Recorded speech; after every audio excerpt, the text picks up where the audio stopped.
Hello, my name is Kennedy Baldwin, and I will be telling you about my research project that I did in my GSW class.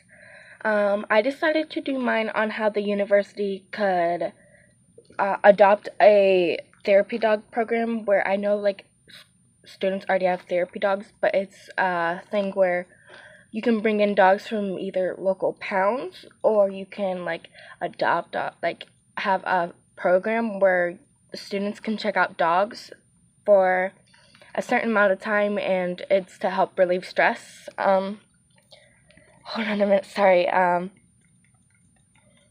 have some really good sources some some of the reasons why you should have it.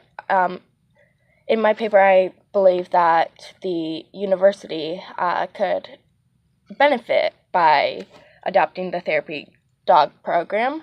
Other colleges in the United States use it, as Harvard, Etika, and also a lot of colleges along the coast, um, and the University of Massachusetts have used this program. I think that finding solutions to help relieve for I believe in finding solutions to help students relieve their stress when it comes to important subjects. And I feel this way mostly because I know I struggle with stress a lot. I suffer from anxiety, and so that means I know a lot about how much stress is put on you. In my first article that I found by Emma Ward Griffin and Patrick Klaber, they discuss how having dog sessions at college has a positive effect on students. They conducted a study on 246 participants completing a brief questionnaire immediately before and after the dog session. So what they found was that overall the effects were positive. It was increasing relief in stress, energy levels, and happiness.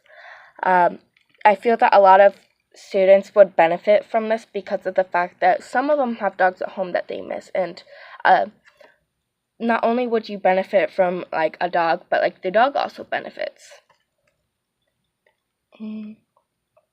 Sorry.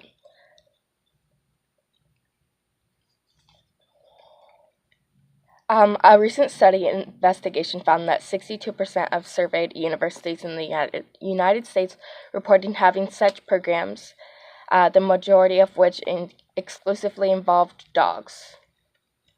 And then my other study by Trenton Adams, Kathleen Clark, Victoria Crowell, Colleen Duffy, Margaret Green, Selena McEal, Allison Rapp, Frank Hammonds talk about how colleges should adopt programs such as having a pet therapy program on campus.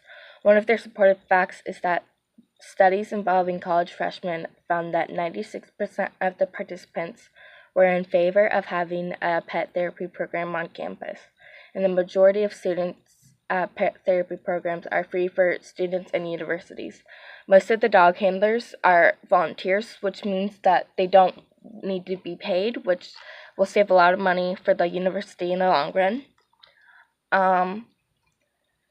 And the majority of the participants say that they had left their pets at home, missed their pets, and thought it would be beneficial for dogs to come to campus to help with stress. I know that this would be very beneficial because of the fact that I know my dorm that I live in Cole, they will bring in a dog around they bring in dogs around the time of exams from the local Wood County Humane Society, and it's they come for a few hours and they allow us to love on them and care for them, and it there's a type of a hormone or something that is released when petting the dog that lowers your heart rate. Another one that I have is that by Dr. Lisa A. House, Kelsey Neal, Dr. Kelsey Backles, discuss the following programs as animal assisted interventions, which is AAI, animal-assisted therapy, which is AAT, and animal-assisted activities, which is AAA. This is brought on campus to help students. They all help reduce stress levels. Another study by Benfit and Passmore in 2016 explained the effects of an 8-week-long animal-assisted therapy on the first-year university students. Results indicated reduced levels of homesickness and increased life satisfaction among these freshman students. Animal-assisted therapy refers to the use of animals for therapy with incorporating specific goals and strategies in place for this clients that lead to more adaptive outcomes. And now I know that a lot of people will disagree with my research for reasons like money and who will take care of them and where would this happen and what about people who are allergic to dogs. And these are all very fair points, and I acknowledge this. But like I mentioned before, in my earlier information, it mentioned that it's very low cost to minimum or not at all. And who would be taking care of the dogs are volunteers from maybe local pet shelters. But also, I think that this is a very fair point of the fact that I feel like it could help other students by taking care of the animals, because I know that maybe it would give them a sense of responsibility, and maybe they could interact more with animals, and they could get those community service hours that they might need for some classes, which I think would be pretty cool. I also think it'd be pretty cool in general to just work with the animals, specifically. I think that I know in some other colleges they have the dogs, at Harvard they have them at the library where they come from a certain hour, 1 p.m. to 5, and you can rent them out for maybe 15-30 minutes, which I think is very adaptive. And so I was thinking that maybe we could do that, or we could have it in the Union on one of the top floors or something.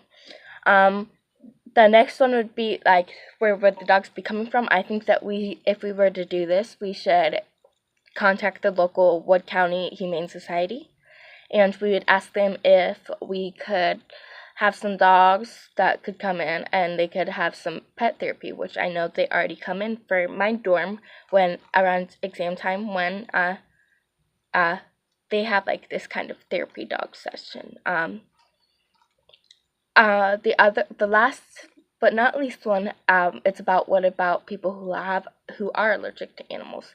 And it's actually really simple, and it kind of sounds rude, to be honest, but it would just be easy for them to just stay away. I know it sounds a little rude, but if they're allergic to it, it's the honest truth. I feel like, in conclusion, that the information that the sites I put in my paper is a great example of why BG should adopt a therapy dog program. Not only would it benefit the students, but it would also benefit the university a large amount too. I believe that if Bowling Green adopted one of these programs, that it would make more people want to come here, which I also I really do feel like it would make more people come here, because it would make the university seem like it really cares about the students' well-being and their health, and making sure that they're not overstressed to the point where they may drop out. And I think that if more people were to come here, then there would be more college tuition money that we could spend on otherwise things. I personally cannot wait to be done with the research project so that I can present the information I have gathered to the dean or the president of the university. I also interviewed a few people and asked what they thought about maybe coming for the university to come up with a therapy dog program. I asked my one friend, Serena. She has many dogs at home, and she has participated in the petting of dogs whenever they bring them into our dorms, and she thought it would be a really good idea. And she did make a fair point. She's the reason why I added what about people who are allergic to the pets, and I gave her some really good props on that. I explained them to her, and she's like, oh, that really sounds like a good idea. I also interviewed some other people from my other classes, and I asked them, hey, how would you feel about this? And do you think your stress levels would be a lot less than they are if there was a pet therapy dog program? And they're like, and they were all mostly positive, except for a few people who did happen to be allergic to the animals. But the people who were allergic to animals, they still thought it would be a good idea as long as there's a way to be able to contain the animals to the point where like people who are allergic to it wouldn't have issues, which I think would be a very good idea, and we would have to work on that in the future. Other than that, I think that's it.